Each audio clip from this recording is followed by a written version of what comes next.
खुलुमबाय बेयो बड'लेण्ड इंखं टेलिभिजन दिनै 29 अक्ट'बर 2022 सनिबारखालि सानसेनि बरादखौ नोंथांमोननि खाथियाव लाबोदों आं सदानन्द दैमारिया।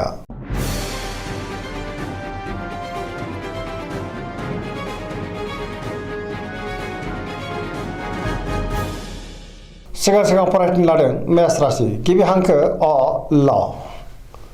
दिनैनि साना जोबोर मोजां, बयजोंबो गोरोबनो रोंगोन आरो गुबुननि अननायखौ मोननो हागोन। बहाबा हान्थिनो एबा दावबायनो खाबुबो मोननो हागौ। गोसोखौ जोबोर गोजोननाय मोनगोन। मावनो लानाय खामानिखौ थि समावनो आरो गोरलैयैनो मावफुंनोबो हागोन।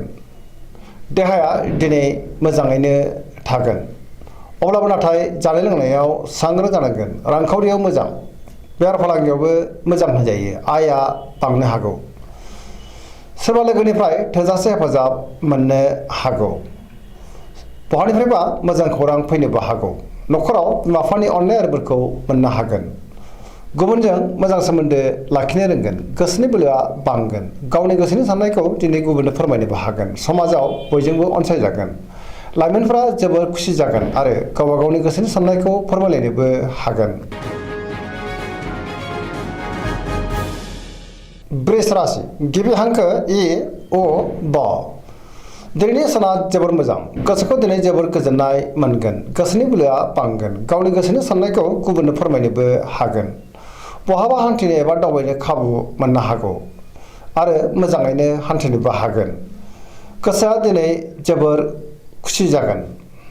गियाननि आंखाल जानाय नङा। गोथों आरो गोग्गो साननो रोंगोन। पजिटिभ एनार्जिनि गोहोम गोग्लैनो हागौ। रांखावरियाव मोजां, बेफार फालांगियावबो दिनै मोजां होनजायो। न'खराव बिसि फिसायनि गेजेराव अनलायनाय फैगोन। बिदा फंबायजों मोजां सोमोन्दो थागोन आरो बिमा बिफानि अननाय आरो बोरखौबो मोननो हागौ। देहाया दिनै मोजाङैनो थागोन। जायखि खामानि मावा मानो मोनफ्रोमबो खामानिखौनो दिनै गोरलैयैनो मावफुंलांनो हागोन। सोरबा लोगोनि हेफाजाब मोननो हागौ। गोसोनि साननायफ्रा मोगथाङाव जाफुंगोन। पजिटिभ एनार्जिनि गोहोम गोग्लैगोन। धोरोमारि बिथिङावबो दिनै गोसो दुंखांनो हागौ।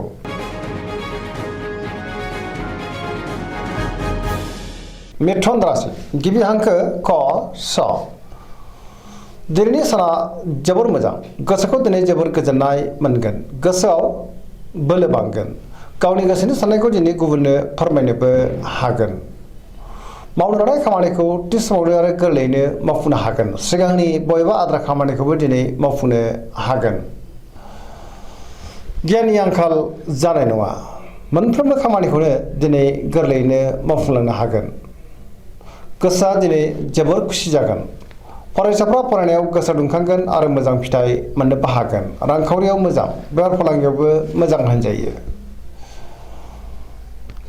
देहाया मोजाङैनो थागोन, अब्लाबो नाथाय जानाय लोंनायाव सांग्रां जानांगोन। पजिटिभ एनार्जिनि गोहोम गोग्लैनो हागौ। कर्कट राशि गिबि हांखो ड ह। दिनैनि साना जोबोर मोजां, गोसोखौ दिनै जोबोर गोजोननाय मोनगोन। सोरबा लोगोजों बाख्नाय जानो हागौ। गोसोनि साननायफ्रा मोगथाङाव जाफुंगोन। गोसोआव गोथों आरो गोग्गो साननाय फैगोन। गियाननि आंखाल जानाय नङा। मावनो लानाय खामानिखौ थि समावनो आरो गोरलैयैनो मावफुंनोबो हागोन। सिगांनि बबेबा आद्रा खामानिखौबो दिनै मावफुंनो हागोन। रांखावरियाव मोजां, बेफार फालांगियावबो मोजां होनजायो। आयआबो बांनो हागौ। समाजाव दिनै लोगो लेवा बांगोन। बहाबा थाङोब्ला दिनै जोबोर मोजां आरो मोजाङैनो हान्थिनोबो हागोन। देहाया मोजाङै थागोन, अब्लाबो नाथाय जानाय लोंनायाव सांग्रां जानांगोन। न'खराव अननानै फैगोन। बिमा बिफानि अननाय आरो बोरखौ मोननो हागौ। फरायसाफ्रा दिनै फरायनायाव गोसो दुंखांगोन आरो मोजां फिथाइ मोनगोन। सेंग्रा सिख्लाफ्रा गावबा गावनि गोसोनि साननायखौ फोरमायलायनो हागोन आरो गोसोआ दिनै जोबोर खुसि जागोन।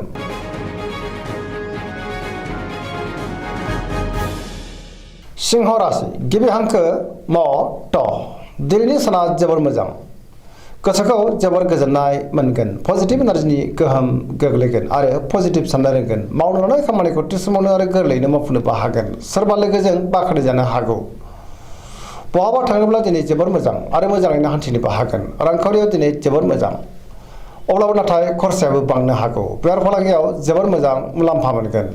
गोसोनि साननायखौ दिनै गुबुननो फोरमायनोबो हागोन। न'खराव अनलायनाय फैगोन। बिदा फंबायनिफ्राय थोजासे हेफाजाब मोनगोन। समाजाव बयजोंबो अनसायजागोन। गुबुननि गोसोखौ गोरलैयैनो बोनोबो हागोन। देहाया दिनै मोजाङैनो थागोन। बयजोंबो अनजागोन आरो बाख्नाय जागोन गुबुननि थाखाय मोजां खामानि मावनानै होनोबो हागोन गोसोआ दिनै जोबोर रमान्टिक जागोन आरो गावबा गावनि गोसोनि साननायखौ फोरमायलायनोबो हागोन। कन्या राशि गिबि हांखो प ट दिनैनि साना मोजां आरो गाज्रिनि गेजेरजों बाबेनलांगोन गोसोआव गोनो गोथो साननाय फैगोन गियाननि आंखाल जानो हागौ गोथों आरो गोग्गो साननो रोंनाय नङा रांखावरियाव मोजां अब्लाबो नाथाय खरसायाबो बांनो हागौ बेफार फालांगियाव मोजां होनजायो देहाया बारा मोजां थानाय नङा गोबां रोखोमनि देहायारि जेंनाजों मोगा मोगि जानांनो हागौ न'खराव अननानै फैगोन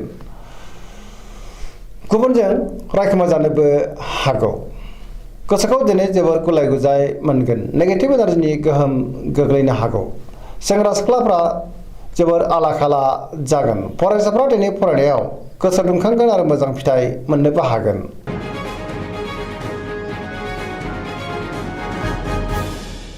तुला राशि गिबि हांखो र ट दिनैनि साना मोजां आरो गाज्रि गेजेरजों बाबेनलांगोन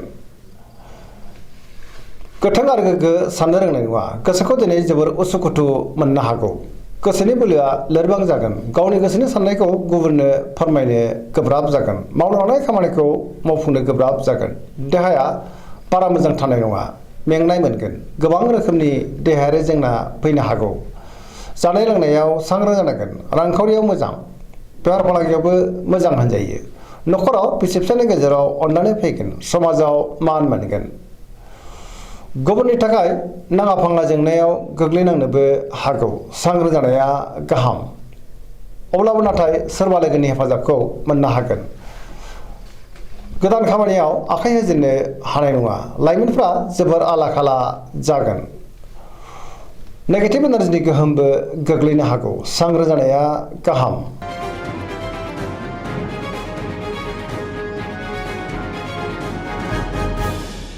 वृश्चिक राशि गिबि हांखो न स दिनैनि साना जोबोर मोजां गुबुननि अननाय मोननो हागौ आरो सोरजोंबा बाख्नाय जानोबो हागौ पजिटिभ एनार्जिनि गोहोम गोग्लैगोन समाजाव लोगो लेवा बांगोन सोरबा गोजाम लोगोजों बहाबा लोगो मोनज्लायनानै गोसोखौ दिनै जोबोर गोजोननाय मोनगोन गोसोआव गोथों आरो गोग्गो साननाय फैगोन गियाननि आंखाल जानाय नङा मावनो लानाय खामानिखौ थि समावनो आरो गोरलैयैनो मावफुंनोबो हागोन गुबुननिफ्राय थोजासे हेफाजाबबो मोननो हागौ गोसोनि साननायफ्रा जाफुंगोन गोसोनि बोलोआबो बांगोन समाजाव बयजोंबो मान होजागोन न'खराव दिनै अननानै फैगोन रांखावरियाव मोजां अब्लाबो नाथाय खरसायाबो बांनो हागौ बेफार फालांगियाव मोजां होनजायो देहाया मोजाङै थागोन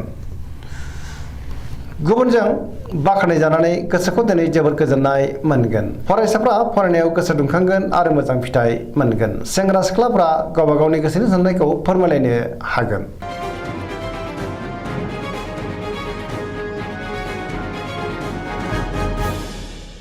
धनु राशि गिबि हांखो ढ फ भ दिनैनि साना जोबोर मोजां गोसोखौ दिनै जोबोर गोजोननाय मोनगोन गोसोआव बोलो बांगोन मावनो लानाय खामानिखौ थि समावनो आरो गोरलैयैनो मावफुंनोबो हागोन सिगांनि बबेबा आद्रा खामानिखौबो दिनै मावफुंनो हागोन माबा नङा माबा मोनसे मोजां खौरां फैनोबो हागौ गोसोनि साननायफ्रा मोगथाङाव जाफुंनो हागौ रांखावरियाव जोबोर मोजां बेफार फालांगियाव जोबोर मोजां आयआ बांनो हागौ बहाबा थाङोब्ला दिनै जोबोर मोजां आरो मोजाङैनो हान्थिनोबो हागोन सोरजोंबा बाख्नाय जानानै गोसोआ दिनै जोबोर खुसि जागोन देहाया मोजाङै थागोन अब्लाबो नाथाय जानाय लोंनायाव सांग्रां जानाया गाहाम न'खराव अननानै फैगोन बिदा फंबायजों मोजां सोमोन्दो थागोन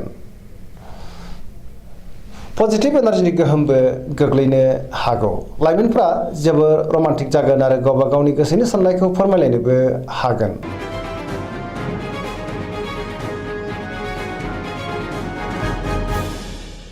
मकर राशि गिबि हांखो ख ज दिनैनि साना मोजां आरो गाज्रिनि गेजेरजों बाबेनलांगोन गुबुननि थाखाय नाङा फाङा जेंनायाव गोग्लैनांनो हागौ गोसोनि साननायफ्रा देबार नांगोन मावनो लानाय खामानिखौ मावफुंनो गोब्राब जागोन माबा नङा माबा मोनसे गोरोन्थि जानोबो हागौ रांखावरियाव मोजां अब्लाबो नाथाय खरसायाबो बांनो हागौ बेफार फालांगियाव मोजां होनजायो गोबां मुंदांखा सुबुंजों दिनै लोगो मोनज्लायनो हागौ अब्लाबो नाथाय गुबुनजों मोजां सोमोन्दो लाखिनो गोब्राब जागोन माबा नङा माबा मोनसे गोरोन्थिबो जानो हागौ मोनफ्रोमबो खामानिखौ मावफुंनो गोब्राब जागोन। गोदान खामानियाव आखाइ होजेननो हानाय नङा। न'खराव अनलायनाय फैगोन। बिदा फंबायनिफ्राय हेफाजाबखौ मोननो हागोन। बिमा-बिफानि अननाय आरो बोरखौबो मोननो हागौ। सेंग्रा सिख्लाफ्रा जोबोर रमान्टिक जागोन आरो गावबा गावनि गोसोनि साननायखौ फोरमायलायनोबो हागोन। फरायसाफ्रा दिनै फरायनायाव गोसो दुंखांगोन आरो मोजां फिथाइ मोननोबो हागोन।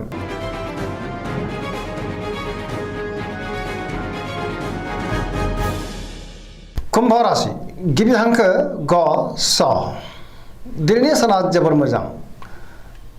गोसोखौ जोबोर गोजोननाय मोनगोन। गोसोनि साननायफोरा मोगथाङाव जाफुंनो हागौ। मावनो लानाय खामानिखौ थि समावनो आरो गोरलैयैनो मावफुंनोबो हागोन। सोरबा लोगोनिफ्राय मोजां खौरां फैनोबो हागौ। समाजाव दिनै गोबां मान मोनगोन। गोबां मुंदांखा सुबुंजों दिनै लोगो मोनज्लायनो हागौ आरो सोरजोंबा बाख्नाय जानोबो हागौ। रांखावरियाव जोबोर मोजां। अब्लाबो नाथाय खरसायाबो बांनो हागौ। बेफार फालांगियावबो मोजां होनजायो। देहाया मोजाङैनो थागोन। गुबुननिफ्राय हेफाजाबबो मोननो हागौ। बहाबा दावबायनो एबा हान्थिनो खाबु मोननोबो हागौ आरो मोजाङैनो हान्थिनोबो हागोन। धोरोमारि बिथिङावबो दिनै गोसो दुंखांनो हागौ।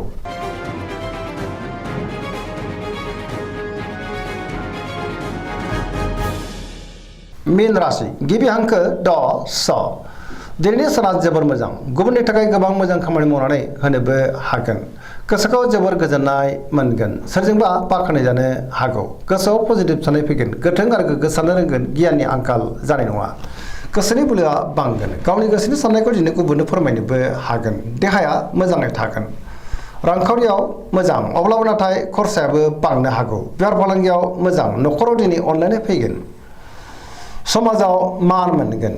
लाइमोनफ्रा जोबोर खुसि जागोन आरो गावबा गावनि गोसोनि साननायखौ फोरमायलायनो हागोन। दिनैनि राशि फरायनाया एसेनोसै। जोबनायाव बेखौनो खावलायो जाहाथे नोंथांमोना सानफ्रामबो जोंनि बे बड'लेण्ड इंखं टेलिभिजनखौ नायबाय थायो आरो साबस्क्राइब खालामो, लोगोसे लाइक खालामो आरो शेयार खालामो। एसेनोसै। गोजोन्थों।